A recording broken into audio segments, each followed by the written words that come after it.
आज 17 दिसंबर 2024 को सिख संप्रदाय के 10वें गुरु परम आदरणीय गुरु गोविंद सिंह जी की 457वीं 457 बर्थ एनिवर्सरी जन्म दिवस पर मैं उनको सादर नमन करता हूं और सबको हार्दिक शुभकामनाएं और बधाई देता हूं। सिख संप्रदाय के 10वें गुरु गुरु गोविंद सिंह जी का जन्म बिहार के पटना शहर में हुआ था और जिस स्थान पर उनका जन्म हुआ था उस स्थान को आज पटना साहिब के नाम से जाना जाता है, जहां बहुत ही भव्य एक हरि मंदिर बना हुआ है जो समूचे विश्व के श्रद्धा का केंद्र है।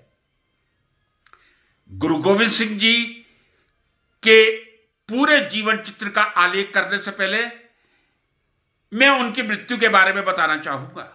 यह चाहूंगा कि सबसे पहले 3 पवित्र स्थान जो उनके नाम से जुड़े हुए हैं मैं उनकी चर्चा कर दूं। जैसा मैंने कहा, गुरु गोविंद सिंह जी का जन्म 22 दिसंबर 1666 को पौष माह के शुक्ल पक्ष की सप्तमी तिथि को हुआ था। हमें मालूम है हिंदू धर्म में 2 पखवाड़े होते हैं, एक कृष्ण और एक शुक्ल। 22 दिसंबर 1666 को पौष माह शुक्ल पक्ष की सप्तमी के दिवस आदरणीय गुरु गोविंद सिंह जी का जन्म पटना साहिब में हुआ था। लेकिन गुरु गोविंद सिंह जी ने जब दिव्य ज्योति में अपने को समाया था, उस स्थान का नाम बहुत ही श्रद्धा से हम नांदेड़ साहब के रूप में जानते हैं, जहां गुरु गोविंद सिंह जी ने अपनी अंतिम सांस ली थी। नांदेड़ साहब गुरुद्वारा समूचे विश्व के लिए एक परम श्रद्धा का केंद्र है। तीसरा गुरुद्वारा, पवित्रतम गुरुद्वारा, सभी गुरुद्वारे पवित्र हैं, परम पवित्र हैं।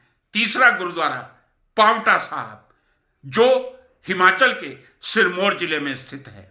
वैसे तो पांवटा साहब उत्तराखंड और हिमाचल की सीमा पर यमुना के किनारे स्थित एक अत्यंत भव्य दूसरा एक मंदिर है, जहां सबका श्रद्धा से सिर नतमस्तक होता है। पांवटा साहब गुरु गोविंद सिंह जी का वह स्थान था जहां गुरु गोविंद सिंह जी 4.5 वर्ष रहे थे। पूरी जिंदगी में केवल मात्र पांवटा साहब में ही गुरु गोविंद सिंह जी 4.5 साल रहे थे। इतनी लंबी अवधि वो और कहीं नहीं रहे थे। पांवटा साहब के नाम का उद्गम कहां से हुआ था? जब गुरु गोविंद सिंह जी यात्रा करते हुए हिमाचल के सिरमौर जिले के इस स्थान पर पहुंचे थे, तब गुरु गोविंद सिंह जी के घोड़ों के पैर वहां टिक गए थे। घोड़े आगे नहीं बढ़े थे, पांव टिक गए थे घोड़ों के। चूंकि गुरु गोविंद सिंह जी के घोड़ों के पांव टिक गए थे, गुरु गोविंद सिंह जी ने भी अपने पांव कुछ समय के लिए वहीं टेक दिए थे। उस स्थान को नाम दिया था पांव टिका, क्योंकि वहां घोड़ों का और गुरु गोविंद सिंह जी का पांव टिक गया था।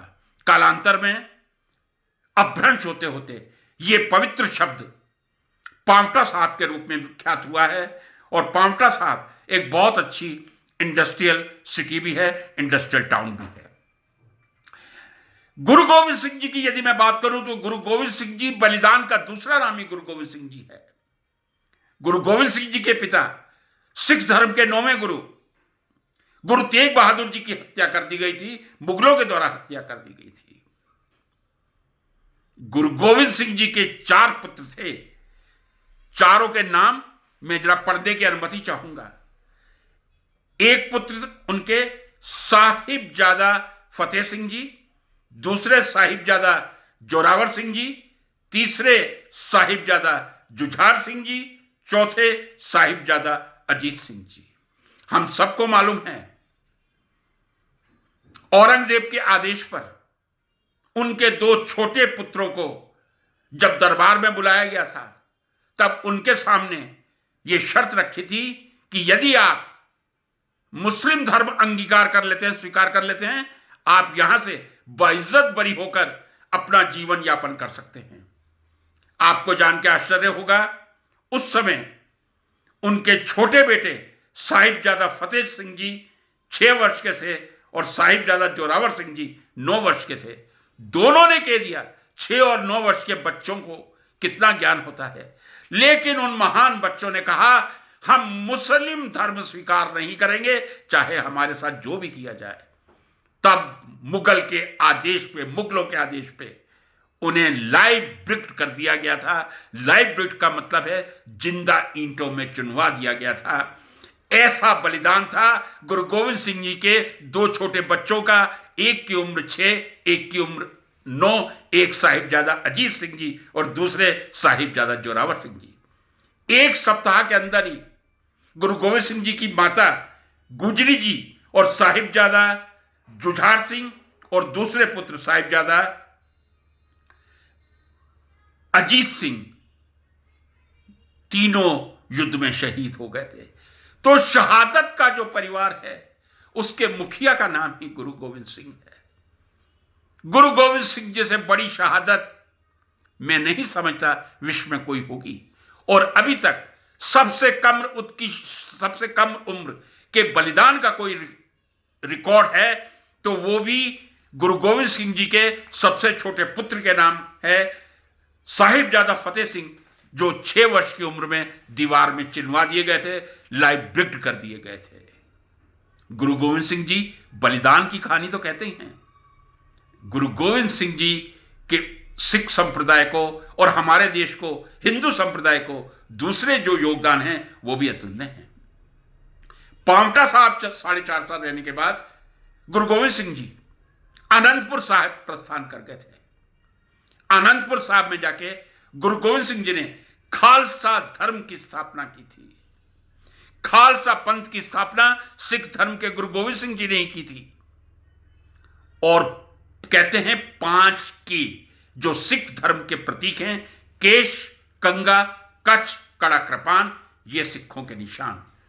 इन 5 की स्थापना भी गुरु गोविंद सिंह जी ने ही की थी। गुरु गोविंद सिंह जी सिख धर्म के अंतिम मानव प्रभु भगवान के रूप में जाने जाते हैं।